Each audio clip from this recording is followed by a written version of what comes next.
The sound of rolling wheels against hardwood floors stopped me cold in the doorway. Not luggage wheels. These were lighter, familiar. The distinct scrape of my daughter's pink princess suitcase, the one we bought for our Disney trip last summer. "What are you doing?" I asked, my voice echoing through our suddenly strange-feeling home. Ryan stood in Lily's bedroom doorway, his shoulders tense beneath his faded Stanford sweatshirt. "What needs to be done?" he said, not turning to face me. He kept packing, methodically folding Lily's favorite unicorn pajamas into the small case. "I'm Gabby, and until 30 seconds ago, I thought I was having a pretty good day. I'd successfully completed a complicated root canal, signed 2 new patients, and even managed to leave the office early enough to surprise Lily with her favorite mac and cheese for dinner." "Stop." I moved toward him, my heels clicking against the floor like a metronome counting down to disaster. "Ryan, whatever this is me accepting reality." He finally turned, and the hollow look in his eyes made my stomach clench. "We both know it's been coming." "Where's Lily?" "At my mother's. I asked her to watch her for a few hours." The room spun slightly. Martha! Of course she'd help him with this. She'd never approved of my career ambitions, always hinting that a proper mother would spend less time at the office and more time at home. "You can't just take her," I said, gripping the doorframe. "We need to talk about this." "Talk?" He laughed, but it wasn't the warm sound I'd fallen in love with 12 years ago. "That's rich, coming from you. When was the last time we really talked, Gaby? Between your patients and your expansion plans and your constant meetings?" "That's not fair. I'm building something for our future." "Our future?" He shoved a stack of folded clothes into the suitcase. "There is no our future anymore. You built your castle, and there's no room in it for me. Because you stopped trying." The words burst out before I could stop them. 6 months without even looking for a job, Ryan. 6 months of gaming and pretending everything's fine while I carry all the weight. His face darkened. "You think I'm not trying? You think I enjoy watching my wife become the sole provider while I send out resume after resume? Do you know what it's like to be told you're overqualified, or too expensive, or too old? Then take something below your pay grade. Something temporary, anything. Like you'd respect that." He zipped the suitcase with finality. "You barely respect me now." The truth in his words stung, but I pushed past it. "Where are you planning to go?" "My mother offered her guest room until I figure things out." He wouldn't meet my eyes. "Lily will have her own space there. It'll be good for her to have a more stable environment." "Stable?" I stepped closer, anger rising like bile in my throat. "You're ripping her away from her home, her school, her friends." "I'm giving her a chance to have at least one parent fully present in her life." The cruelty of it knocked the wind from my lungs. I watched him gather the suitcase, along with a backpack I hadn't noticed before. As he moved past me, I caught his arm. "Ryan, please, we can figure this out. We can get counseling, adjust my hours, something." For a moment, something flickered in his eyes. Doubt, maybe regret. Then it hardened into resolve. "It's too late," he said quietly. "I've already accepted a job offer in Phoenix. Mother's coming with us. Fresh start." The world tilted sideways. Phoenix, 2 states away. My 5-year-old daughter, my reason for everything, would be 2 states away. "You can't," I whispered. "I won't let you." He pulled his arm free. "Check your email. My lawyer sent the custody papers an hour ago." As he walked away, wheels rolling behind him like distant thunder, I stood frozen in my daughter's half-empty room. The space felt wrong, violated. On her desk sat the father-daughter picture she'd drawn last week, stick figures holding hands under a crayon sun. I picked up my phone with trembling fingers, opened my email. There it was, the formal legal document that would tear my world apart. Something dark and cold settled in my chest, displacing the shock and pain. If Ryan wanted war, he'd get one. But not the kind he was expecting, not even close.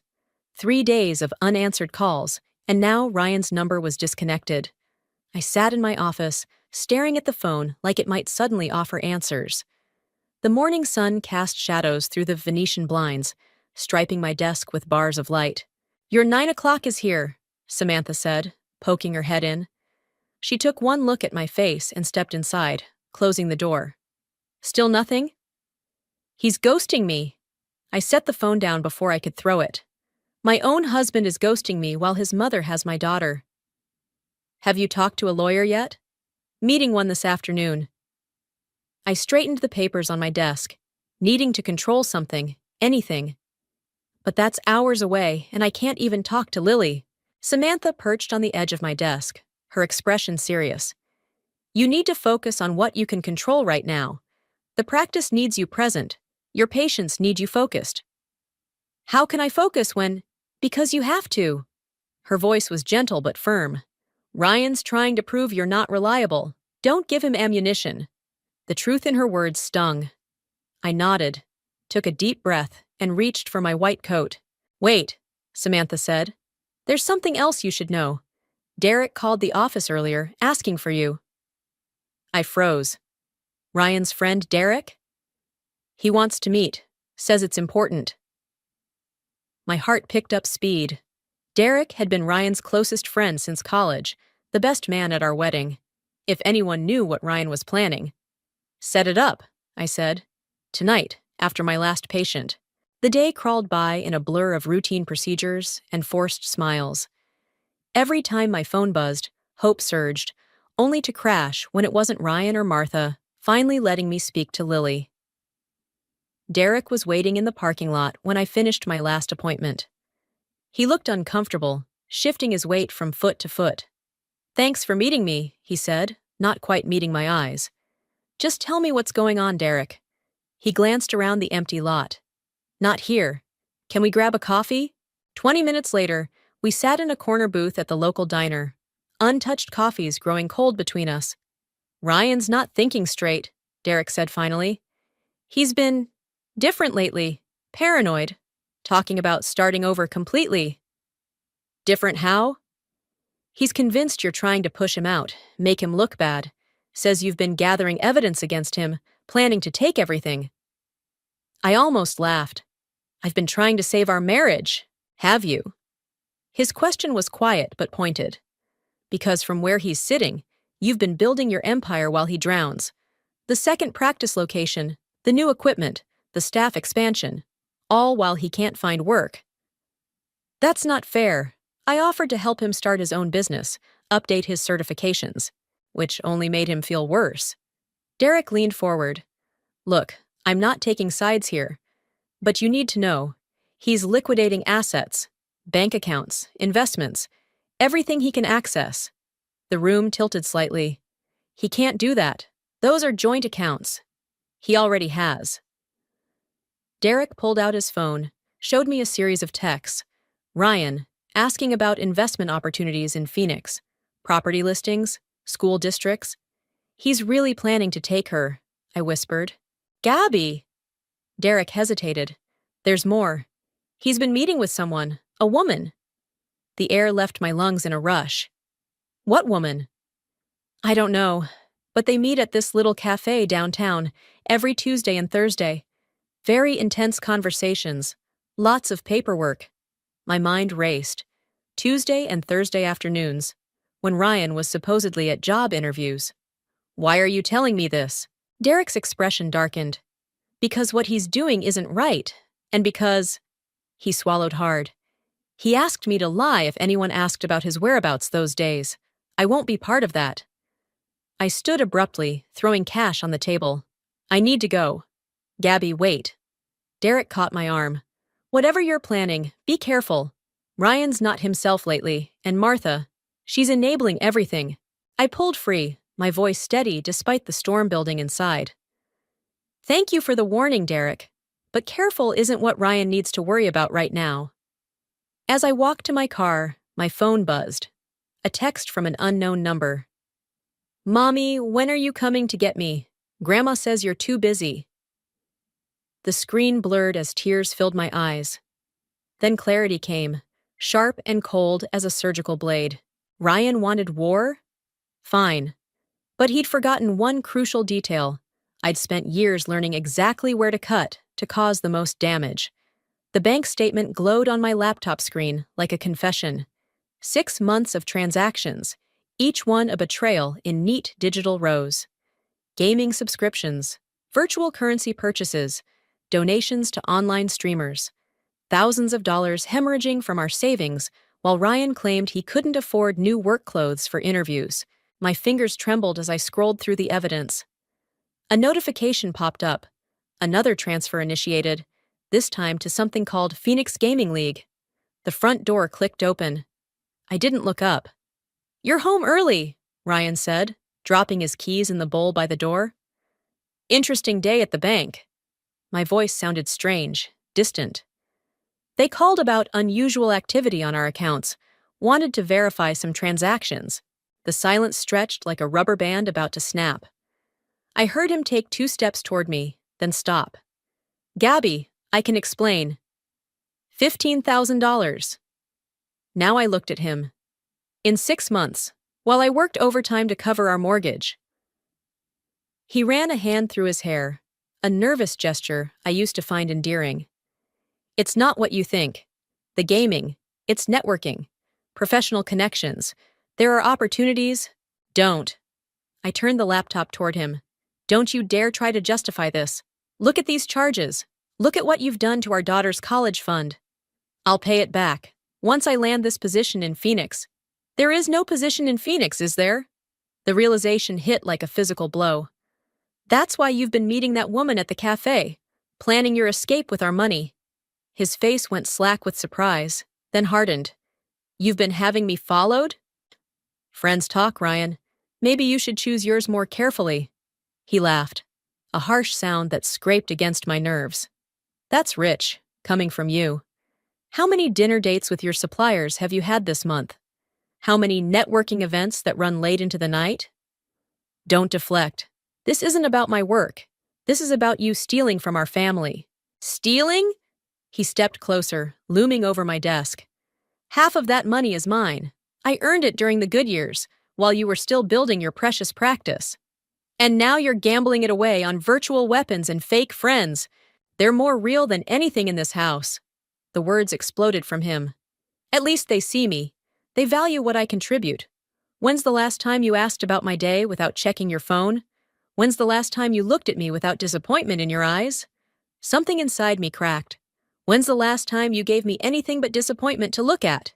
The moment the words left my mouth, I knew we'd crossed a line we couldn't uncross. Ryan's face went white, then red. "I want access to all the accounts restored," I said into the deadly silence. "Now." "Or what?" "Or I call the police, report fraud, show them exactly where their investigation should start." He smiled then, a cold expression I'd never seen before. "Go ahead. Show them how you've been moving money between accounts to avoid taxes. Show them the cash payments you've been taking from certain patients. I've been watching too, Gabby. I know where all the bodies are buried." My blood turned to ice. Those arrangements were completely legal, carefully structured by my accountant. But the implication alone, if he went public. "You wouldn't dare." "Try me." He turned toward the door, then paused. "Oh, and Lily loved her first day at her new school. Martha found a wonderful private academy in Phoenix, already paid the deposit, with our joint funds, of course." The laptop crashed to the floor as I stood. "You enrolled her without my consent?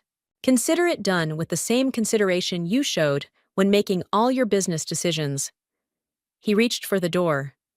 "By the way, I've frozen the main accounts. You'll need my signature to access anything over $500. Enjoy running your empire on petty cash." After he left, I sat in the growing darkness, my mind racing through options, scenarios, consequences. The practice needed that money, my patients, my staff, everything I'd built. My phone lit up with a text from Samantha. "Derek called again. Says he has more information. Important." I picked up the phone, my fingers steady now, anger crystallizing into purpose. Ryan thought he could corner me? Fine. But he'd forgotten something crucial. Cornered animals are the most dangerous. Time to show him exactly how dangerous I could be. The real estate listing mocked me from my computer screen. A 4-bedroom house in Phoenix, already marked sale pending. I recognized the bank transfer amount from our joint account. The exact amount. He's really doing it, I told Samantha, who stood behind my desk reviewing patient files. Moving our whole lives without even pretending to discuss it. What did your lawyer say? That fighting an interstate custody battle will drain every penny I have. I closed the browser window with more force than necessary. And that's assuming I can even afford to start one now that he's frozen the accounts. The intercom buzzed. Dr. Ramirez, your 3 o'clock consultation is here. Give me a minute. I reached for my white coat, but Samantha caught my arm. There's something else you need to see first. She pulled up an email on her tablet. Remember that equipment financing application you submitted last month? It was denied this morning. My stomach dropped. That's impossible. My credit is perfect. Was perfect. Someone reported suspicious activity on your accounts. The underwriters are requesting a full audit before they'll reconsider. The pieces clicked together with nauseating clarity. Ryan's smirk when he mentioned my business practices. The mysterious woman at the cafe. Not an affair, a forensic accountant. A knock at the door interrupted my spiraling thoughts. Derek entered without waiting for a response, his face grave. You need to hear this, he said, glancing at Samantha. Privately.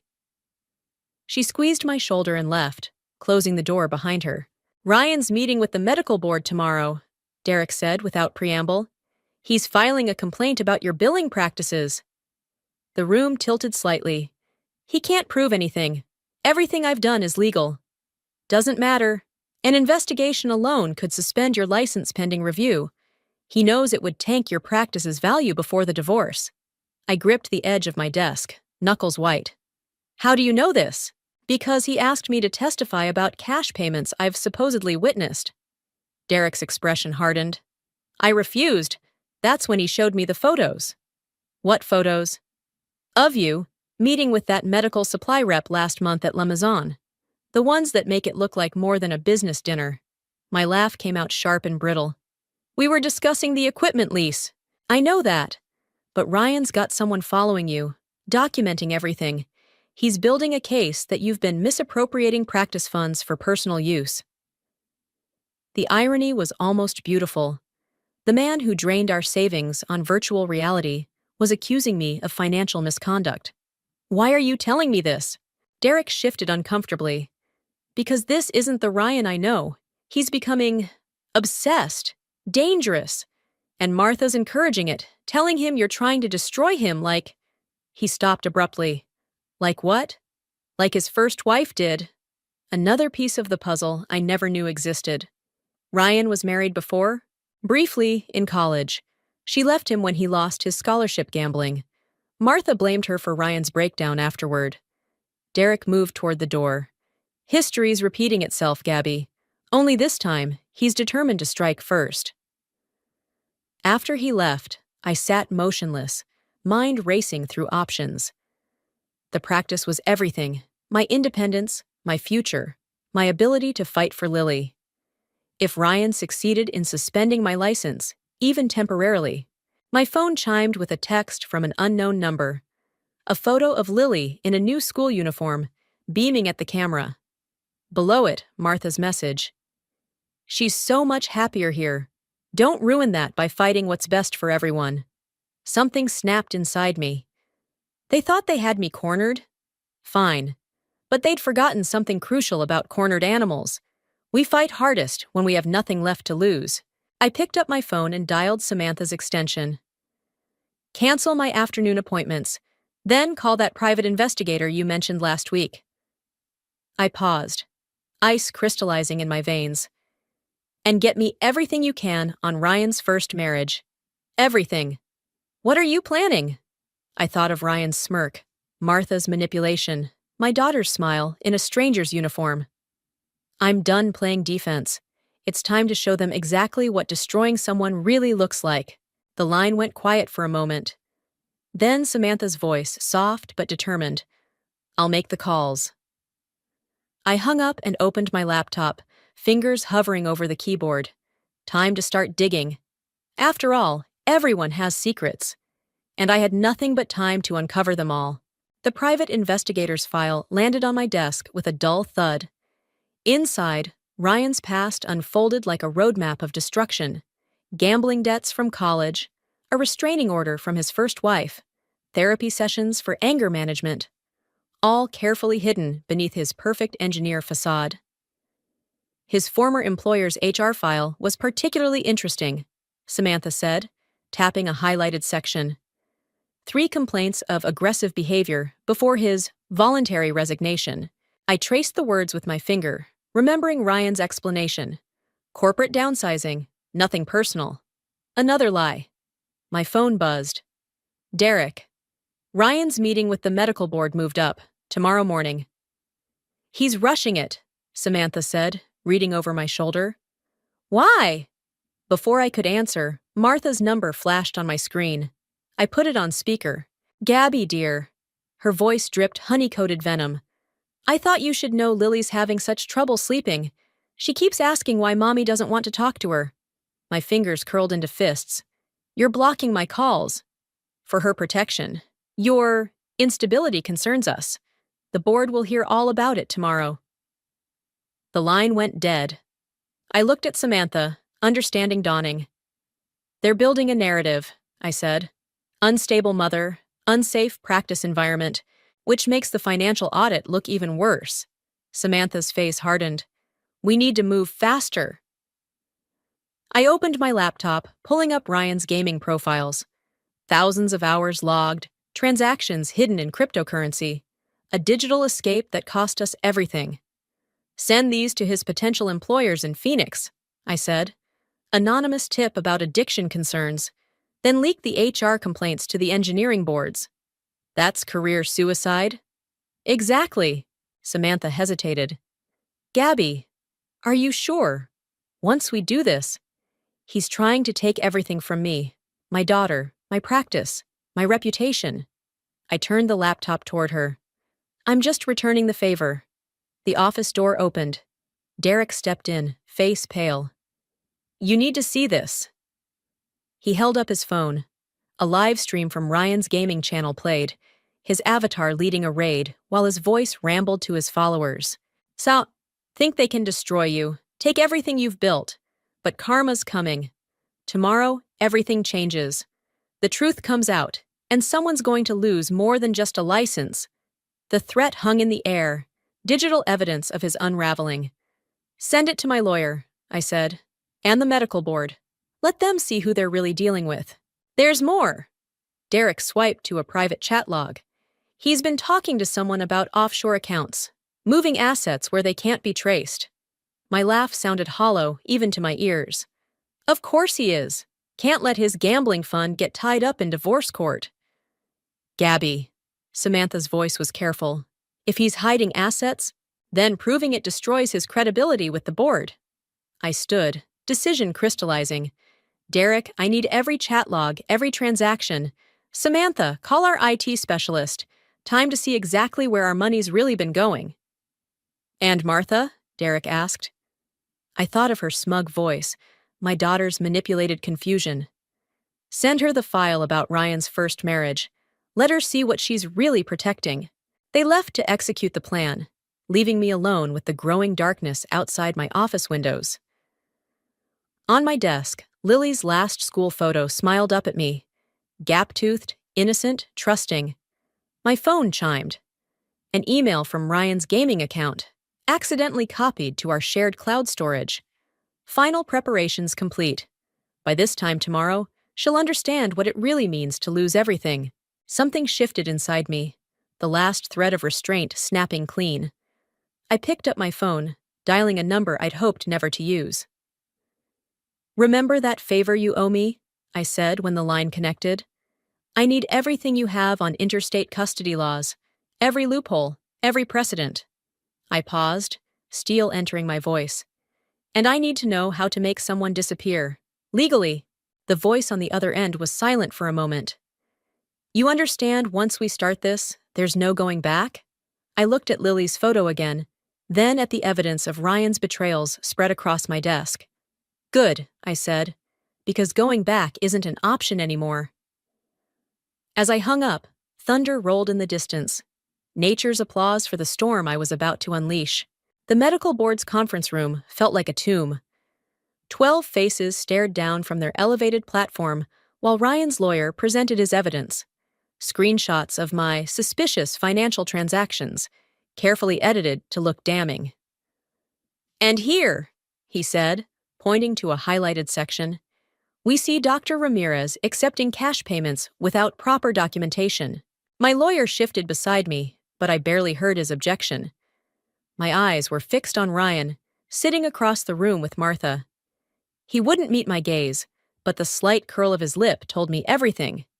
The board chairman cleared his throat. "Dr. Ramirez, these allegations are serious. Do you have any response?" Before I could answer, the doors burst open. Samantha rushed in, face flushed. "I'm sorry to interrupt, but—" She thrust a tablet toward my lawyer. "You need to see this now." The room erupted in murmurs as my lawyer reviewed whatever was on the screen. His face darkened. "What is it?" I whispered. He showed me the tablet.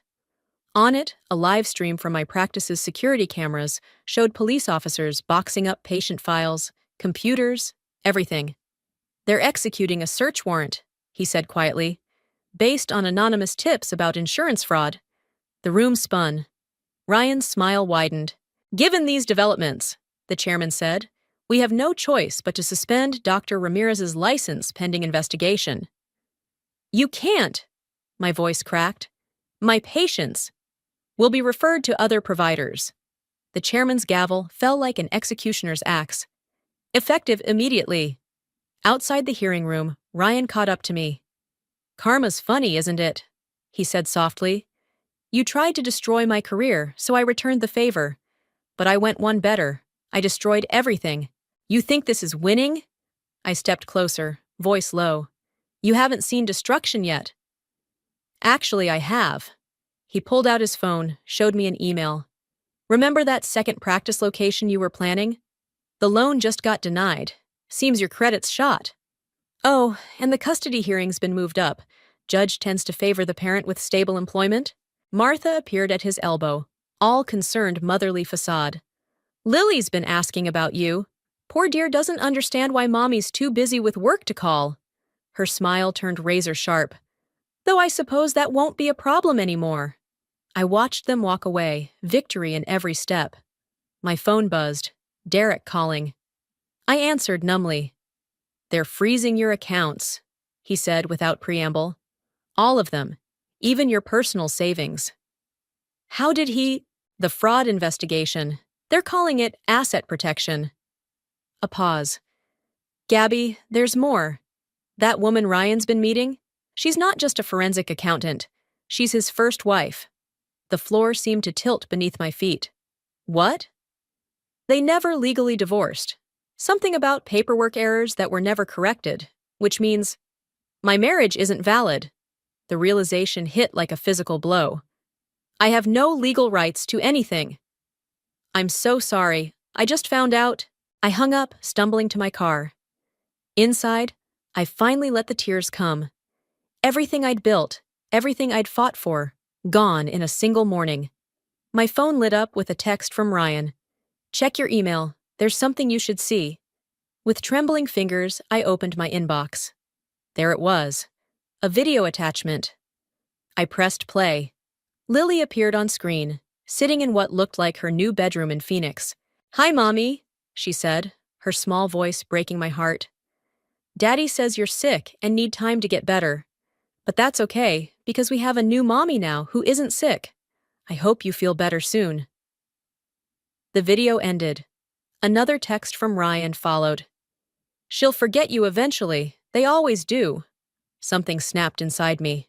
Not like before. Not a clean break, but a shattering. In the wreckage, a single thought emerged, crystal clear and burning cold. I opened my contacts, scrolled to the number I'd been afraid to use. The one that came with warnings about lines that couldn't be uncrossed. "It's me," I said when they answered. "Remember that nuclear option we discussed? Do it. All of it. I don't care about the consequences anymore." "Are you sure? Once this starts." "He took everything from me." My voice was steady now, empty of everything but purpose. So I'm going to show him what it really means to lose it all. And this time, I'm not playing by any rules. I hung up and started my car, heading not home, but toward the airport. Ryan thought he'd won the war by taking everything I had to lose. Time to show him exactly how dangerous someone with nothing left to lose could be. The Phoenix motel room smelled of desperation and cheap air freshener. I sat in darkness, waiting. Ryan's laptop open before me. His first wife had been more than helpful once I explained everything, especially about the offshore accounts he'd hidden from both of us. My phone buzzed. Derek. He's on his way. Martha's with Lily at the house. Perfect. 15 minutes later, footsteps approached. The door clicked open, and Ryan's silhouette filled the frame. Breaking and entering now? His voice was steady, but his hand shook as he flipped on the light. That's a new low. Says the man who stole my daughter. I turned the laptop toward him. Want to explain these transfers, or should I forward them to the FBI's Financial Crimes Unit? His face drained of color. How did you? Your first wife says hello. Turns out she's quite chatty when someone finally listens. Sarah would never. Sarah's been documenting everything for years. The gambling, the hidden accounts, the fake divorce. I stood slowly. Did you really think you could run the same con twice? He moved further into the room, door swinging shut behind him. You don't understand. I had to protect myself. By destroying me? The laugh that escaped wasn't mine. Too sharp, too broken. You took everything from me. My practice, my daughter, my whole life. You were going to leave me. The words exploded from him. Just like Sarah did. I saw the signs, the second office, the new partners, building your empire while I drowned. I was building our future. You were building my cage. He slammed his fist into the wall, making me flinch. Every success, every achievement, they were all reminders of my failure. Do you know what that feels like? Actually, I do, thanks to you. Something shifted in his eyes then. Recognition, maybe even regret. Gabby. Save it. I turned the laptop to show another screen. Remember these gaming transactions? The ones you hid from me? They're about to become very public, along with proof that you committed fraud by claiming a valid marriage to get joint accounts. You'll destroy yourself, too. Your practice is already destroyed, remember? I stepped closer. But here's the difference. I can rebuild. You? Once this hits the gaming forums, your online empire crashes. All those virtual assets you bought with real money, gone. Just like that. His face contorted. You wouldn't. I already did. Check your accounts. He grabbed his phone, fingers shaking as he logged in. I watched the color drain from his face. What did you do? The same thing you did to me. I took everything. I moved toward the door. Oh, and Martha? She's getting some interesting documents right now. About both your wives, your gambling, everything. Let's see how long she keeps enabling you when she knows the whole truth. You bitch! He lunged forward, but I was ready. The door burst open. Derek and 2 police officers entered, weapons drawn. Ryan Miller? One officer stepped forward. We have some questions about those offshore accounts. As they led him away, he turned back to me. What about Lily? She needs her father. She needs the truth, which she'll get, when she's old enough to understand what you really are. Later, in the parking lot, Derek handed me a flash drive. Sarah sent more files, things that could bury him completely. I stared at the small device, feeling the weight of all it contained. Did you know? About them still being legally married? Not until recently, when I figured it out. He shook his head. I couldn't be part of his lies anymore. My phone chimed. Samantha. Martha's lawyer called. She wants to talk custody arrangements. Victory should have tasted sweeter. Instead, I felt hollow, scraped clean of everything but exhaustion. What now? Derek asked softly. I pocketed the flash drive, thinking of Lily, of the wreckage of 2 families, of the cost of revenge. Now? I watched the police car carrying Ryan disappear into the night. Now I rebuild. But first, I'm going to hug my daughter. As I walked to my car, another text came through, from Sarah. Thank you for finishing what I couldn't. Be careful though. He always finds a way back. I deleted the message without responding. She was right about one thing. This wasn't over. But next time, I'd be ready. And next time, I wouldn't be the one losing everything. The manila envelope sat unopened on my desk. Sarah's careful handwriting stark against the brown paper. Inside, the final piece of evidence that could destroy what remained of Ryan's life.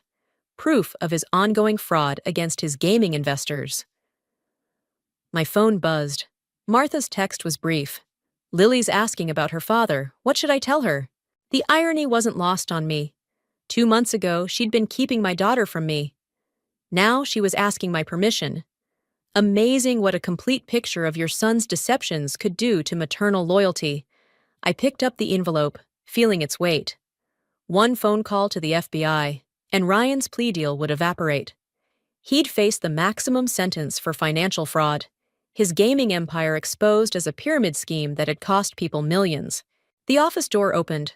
Samantha entered with a stack of papers. The medical board cleared you, she said. Full reinstatement, with an official apology. And the practice? Insurance audit came back clean. We can reopen next week. She paused, studying my face. What's wrong? This is what we wanted. I held up the envelope. Sarah sent proof about the gaming scam, enough to add years to his sentence. Are you going to use it? The question hung in the air as Derek appeared in the doorway, his expression grim. Ryan's asking to see Lily, he said. Says he wants to explain things before he goes away. No! The word came automatically, sharp as a scalpel. Gabby! Derek stepped closer. He's lost everything. His mother, his freedom, his whole life. Maybe, like he took everything from me? I stood, moving to the window. Outside, patients were already filling the parking lot, ready for our reopening. Like he tried to destroy everything I built? And you won? Samantha's voice was gentle. Is this what winning feels like? I opened the envelope, spread the documents across my desk. Evidence of Ryan's deepest betrayals, not just of me, but of everyone who trusted him. One call would complete my revenge, ensure he'd never recover. My phone buzzed again. A video message from Lily. Mommy, can I show you my new drawing? It's our family, but Daddy's far away because he's sick like you were. When will you both get better? Something cracked inside me. Not like before, not the shattering that led to revenge, but a softer breaking, a release. I gathered the papers, walked to the shredder in the corner. The sound of destruction filled the room, but it felt different this time. Like letting go instead of tearing down. Tell Martha I'll pick up Lily after school, I said, turning to Derek. And tell Ryan, tell him I'll think about supervised visits, once he's completed therapy. That's it? Samantha asked, after everything he did? I looked around my office, at the certificates on the wall, the patient files waiting to be reviewed, the life I'd rebuilt from ashes. You know what real power is? I said quietly. It's having the ability to destroy someone completely and choosing not to. It's breaking the cycle instead of perpetuating it. He doesn't deserve your mercy, Derek said. This isn't about what he deserves. It's about who I choose to be. I picked up my white coat. Now, if you'll excuse me, I have patients waiting. As they left, I typed a response to Martha. Tell Lily that sometimes people make mistakes because they're hurting, but that doesn't mean they can't learn to be better. I sent the message, then deleted Sarah's number from my phone. Whatever happened next, it wouldn't be about revenge anymore. My first patient of the day was waiting. A young girl, nervous about her first dental visit. As I approached her with a reassuring smile, I caught my reflection in the window. I looked different somehow, stronger, but softer too. The taste of revenge had been sweet, but this feeling of choosing who I wanted to be instead of who hurt had made me. This tasted like freedom. And freedom, I was learning, was the sweetest revenge of all.